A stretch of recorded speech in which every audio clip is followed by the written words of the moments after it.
आप लोगों को एक 5 वर्ष के बालक नचिकेता की कहानी सुनाने जा रहा हूं। नचिकेता, कहा जाता है कि नचिकेता एक जिद्दी बालक था और वह पक्का इरादा रखने वाला बालक था। और जो बालक दृढ़ निश्चयी होते हैं, जो बालक पक्का इरादा रखते हैं, वे अपने जीवन में जो भी कुछ पाना चाहते हैं निश्चित रूप से पा लेते हैं। तो चलिए हम शुरू करते हैं नचिकेता की कहानी। नचिकेता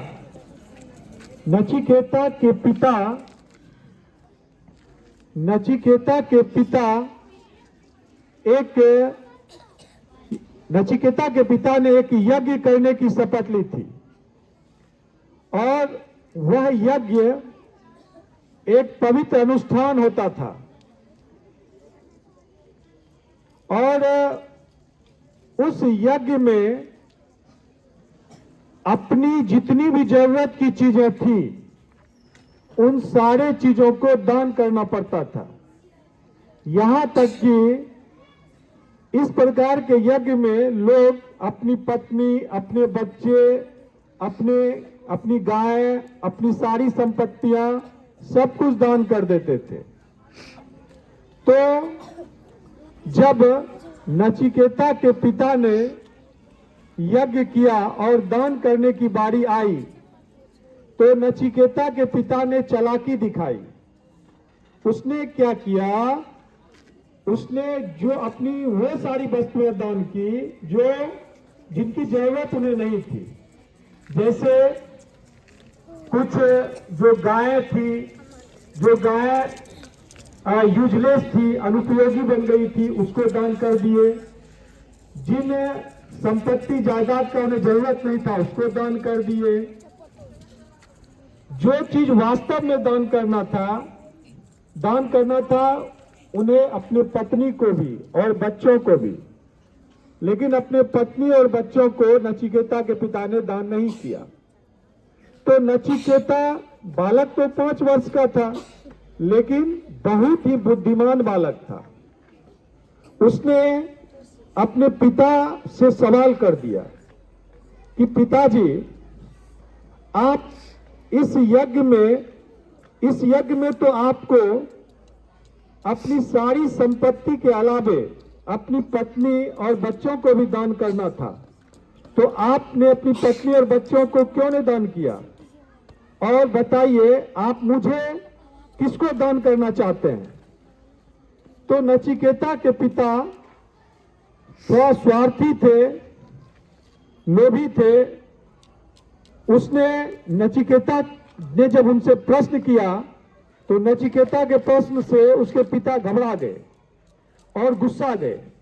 गुस्सा होकर उसने नचिकेता से कहा, जाओ हम तुमको दान कर देते हैं यमराज के पास, जाओ तुम मर जाओ, चले जाओ यमराज के पास। अब नचिकेता एक आज्ञाकारी पुत्र था। उसने कहा, मेरे पिताजी ने मुझे यमराज के पास दान दिया है, इसलिए मैं अब यमराज के पास जरूर जाऊंगा। अब ऐसे तो लोग मरने के बाद ही यमराज तक पहुंचते हैं। तो अब थोड़ी देर के लिए यह बात देखिए, यह जो चर्चा आई है कठोपनिषद में आई है, इसलिए यह भूल जाइए कि नचिकेता स्वशरीर यम के पास गया था या मरने के बाद गया। यह महत्वपूर्ण बात नहीं है। महत्वपूर्ण बात यह है कि नचिकेता यमराज के पास चला गया और जब यमराज के पास गया यमलोक, तो यमलोक में यमराज नहीं थे। यमराज कहीं घूमने फिरने गए थे। तो नचिकेता वहीं पर यमपुरी में भूखे प्यासे लगातार 3 दिनों तक बैठे रहा और जब यमराज घूम फिर करके आए, उन्होंने देखा कि यमपुरी के द्वार पर एक बालक है जो भूखे प्यासे यूं बैठा हुआ है तो बड़ा आश्चर्य हुआ यमराज को। यमराज ने नचिकेता को बुलाया और नचिकेता से कहा, बालक क्या बात है, तुम यहां क्या कर रहे हो, यहां क्यों आए हो? तो नचिकेता ने यमराज से कहा कि हे भगवान, हमें मेरे पिताजी ने मुझे यहां भेजा है, उन्होंने मुझे आपको दान दिया है। तो यमराज ने नचिकेता से कहा कि लेकिन अभी तुम्हारे, ठीक है, मृत्यु का तो समय नहीं आया है, तो अभी तो मैं तुम्हें स्वीकार नहीं कर सकता। कहा अगर स्वीकार नहीं कर सकते तो मेरे कुछ प्रश्न हैं, उसका जवाब दे दीजिए, मैं चला जाऊंगा। तो यमराज ने भी जो देखा कि यह बालक जो 3 दिन से भूखा प्यासा, पक्के इरादे वाला बालक यमपुरी के दरवाजे पर खड़ा है, तो इस पक्के इरादे के बालक से, वो भी 5 वर्ष का बालक, यमराज काफी खुश थे और उन्होंने कहा ठीक है, तुम 3 वरदान हमसे मांग सकते हो और तीनों वरदान मैं तुम्हें दूंगा, तुम 3 वरदान कोई भी मांग लो। नचिकेता ने पहला वरदान मांगा कि हे यमराज, हमारे जो पिता हैं वो पिता लोभी हैं, उन्हें सांसारिक सुख में आनंद है। उन्होंने एक यज्ञ किया था और यज्ञ में उन्होंने उनको अपनी सारी वस्तुएं दान करके आध्यात्मिक उन्नति की ओर उनको गमन करना था, लेकिन वे नहीं किए। अगर उनको लोभ है वे तो उनको राज्य का सुख दे दीजिए, सत्ता का सुख दे दीजिए। यमराज ने कहा तथास्तु। तो फिर पहला वरदान पूरा हो गया। फिर दूसरा वरदान नचिकेता ने मांगा, कहा कि आप हमें यह बताइए कि हम आध्यात्मिक उन्नति की ओर कैसे बढ़ें, हमें ब्रह्म ज्ञान की प्राप्ति कैसे हो, यज्ञ करने से क्या लाभ होता है। ऐसे ही कई प्रश्न उस 5 वर्ष के बालक ने, 5 वर्ष के जिज्ञासु बालक ने यम के सामने प्रस्तुत किए। यमराज ने उन्हें दूसरा जो उनका प्रश्न था उसका उत्तर दिया, समझाया कि ब्रह्म ज्ञान की प्राप्ति कैसे होगी, तथास्तु किया। उसके बाद सारा उत्तर भी समझाया। इसके बाद तीसरे वरदान की बारी थी और तीसरा वरदान नचिकेता ने क्या किया, तीसरी बार ऐसा अनूठा प्रश्न किया। कहा जाता बच्चों कि नचिकेता एक इतिहास ये कह सकते हो कि सबसे पहला जिज्ञासु बालक था। वो जिज्ञासु बालक जिसको जानने की इच्छा है, जिसको कुछ सीखने की लालसा है, पहला जिज्ञासु बालक था। वह 5 वर्ष का छोटा सा नन्हा सा बालक। उसने कहा यमराज से, तीसरा वरदान जो लेने की बारी आई तो यमराज से कहा कि हे यमराज, आप हमें यह बताइए कि मृत्यु के बाद, मौत के बाद क्या होता है, मृत्यु का रहस्य हमको बताइए।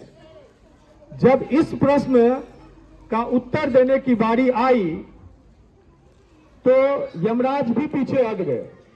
यमराज ने कहा कि इस प्रश्न का उत्तर कि मौत के बाद क्या होता है, मरने के बाद क्या होता है, मृत्यु का रहस्य क्या है, इस प्रश्न का उत्तर तो अच्छे देवता भगवान भी नहीं जानते हैं। तुमको ये जानकर क्या मिलेगा? तुम इसके बदले बोलो हम तुमको डिज्नीलैंड का मेला घुमा देंगे, तुमको बोलो तो अच्छा चॉकलेट दे देंगे, उससे भी नहीं तो तुमको बोलो एक राज्य का राजा बना देते हैं, तुम जो मांगोगे सब कुछ दे देंगे। लेकिन इस प्रश्न का उत्तर तुम हमसे मत पूछो, इस प्रश्न को तुम वापस ले लो। लेकिन नचिकेता भी तो काफी पक्का इरादा वाला बालक था, ठीक है, आत्मविश्वास से लबालब था, दृढ़ निश्चयी था। कहा नहीं यमराज महोदय, हमको इसी प्रश्न का उत्तर चाहिए कि मरने के बाद क्या होता है, मौत का रहस्य क्या है, आपको बताना ही पड़ेगा, क्योंकि आपने कहा आपने 3 वरदान दिया था। अब यमराज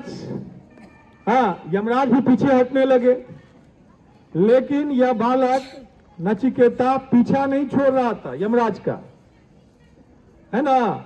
यह नचिकेता लगातार 2-3 माह तक यूं ही यमपुरी के द्वार पर, ठीक है, पड़ा रहा।